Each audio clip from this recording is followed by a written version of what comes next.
Halo semuanya, Assalamualaikum warahmatullahi wabarakatuh. Shalom, Salve, Namo Buddhaya, Om Swastiastu. Pada video kali ini saya akan mereview buku yang kedua. Nah, buat kalian yang sudah nonton video sebelumnya, pasti sudah kenal dengan saya. Dan buat kalian yang baru nonton, yuk kita perkenalan dulu. Perkenalkan, nama saya Legaris Veronica Sanoin, kelas C, mahasiswi semester 1, program studi Administrasi Bisnis, Universitas Nusa Cendana.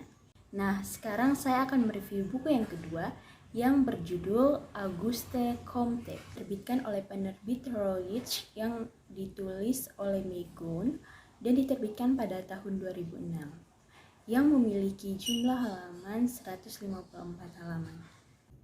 Auguste Comte diakui secara luas sebagai pendiri ilmu sosiologi dan agama kemanusiaan. Kontribusi Comte terhadap sejarah dan filsafat ilmu mempengaruhi metodologi positif.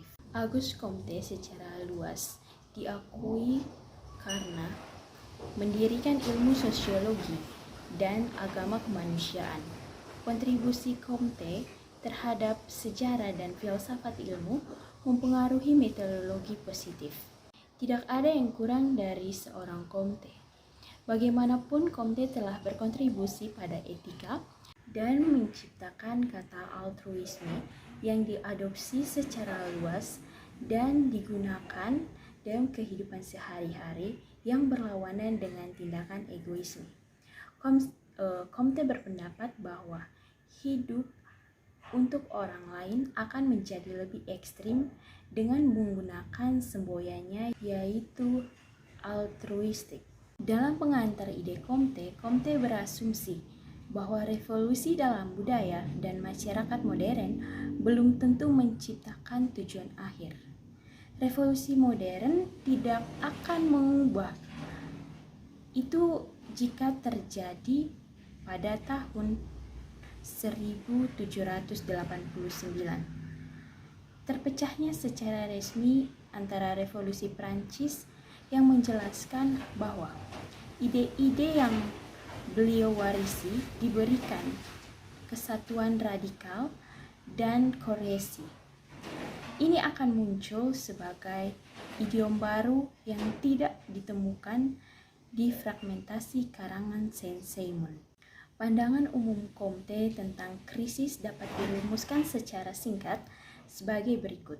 Dalam tesisnya adalah bahwa setiap penjelasan yang menjadi memadai tentang modernitas harus dimulai dengan pemisahan dan kekuasaan atas kekuasaan otoritas spiritual dan kekuasaan yang temporal relatif terbagi.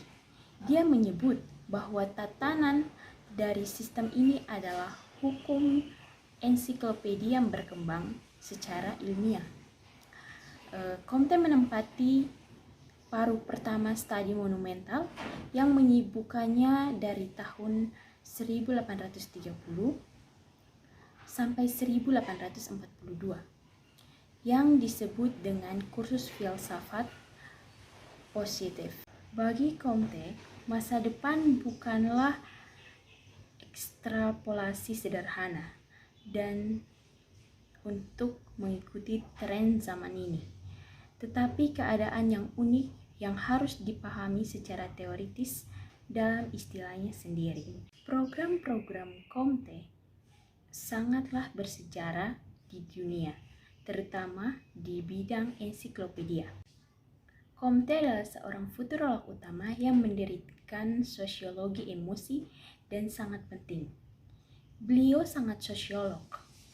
Sejarah utamanya yaitu teori dan analisis yang pada dasarnya hampir sepenuhnya diabaikan.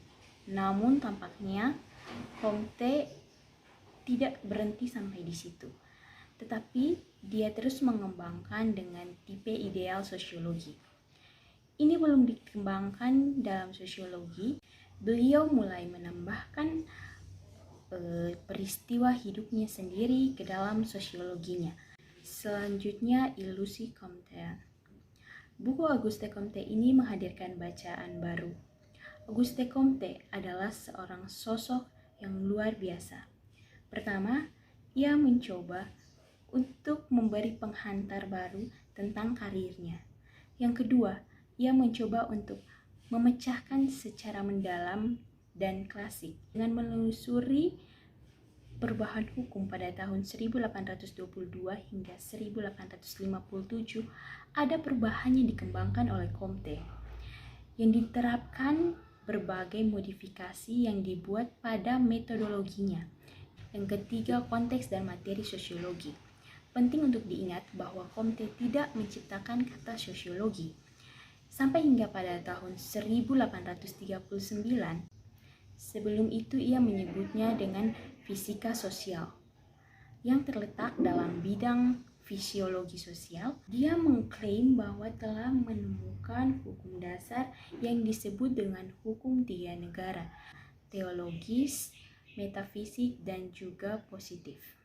Dalam perjalanan karirnya, Comte juga memiliki seorang mentor yang bernama Henry Saint-Simon di Prancis dari tahun 1817 sampai 1824. Dengan selesainya rangkuman ilmu dan ilmu sosial, akankah obat untuk anarkik mental dan moral ditemukan?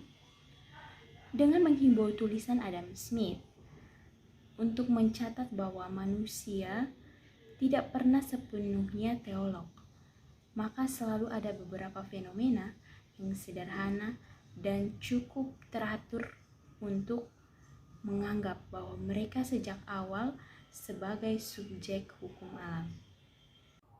Tapi mengapa Comte membutuhkan sosiologi? Hanya pada bagian keempat dari tulisan Comte yang mulai sungguh-sungguh untuk membahas dasar ilmu sosial. Dan untuk menentukan ruang lingkup sosiologi, salah satu cara untuk memeriksa masalah ini adalah dengan melihat karya dari Michael Serres. Masa depan Comte.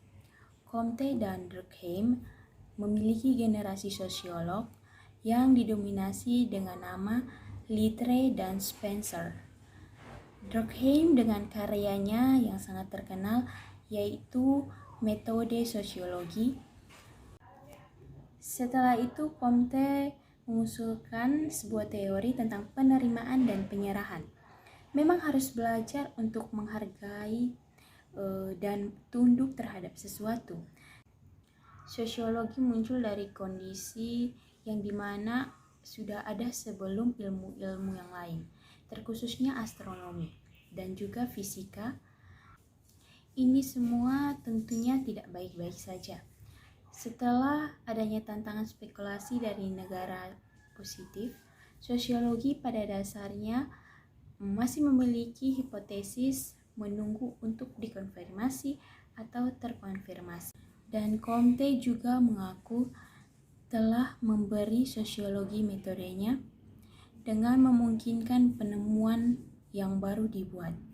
Banyak versi hukum yang dikerjakan dalam tulisannya dari tahun 1822 sampai pada kematiannya 1857. Di samping itu, Malcolm Bergbury juga menyimpulkan dengan baik pada tahun 1999, setahun sebelum kematiannya, sosiologi adalah hal yang paling modis, radikal, dan populer dalam semua mata pelajaran di kanon akademik di university baru seperti pertambangan, yang memperoleh tempat khusus sebagai salah satu yang saling terikat dengan mata pelajaran interdisipliner dan menyatukan filsafat, ilmu politik, antropologi, ekonomi, sejarah, dan sosiologi Comtean seperti yang dikatakan oleh Durkheim menjadi steril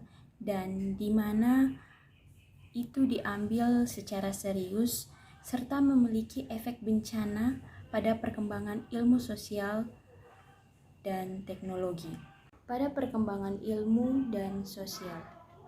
Demikian review buku dari saya.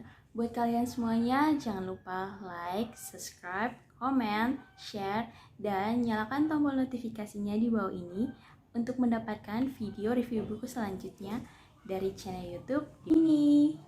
Oke. Akhir kata saya mengucapkan Assalamualaikum warahmatullahi wabarakatuh. Shalom, Salve, Namo Buddhaya, Om Swastiastu.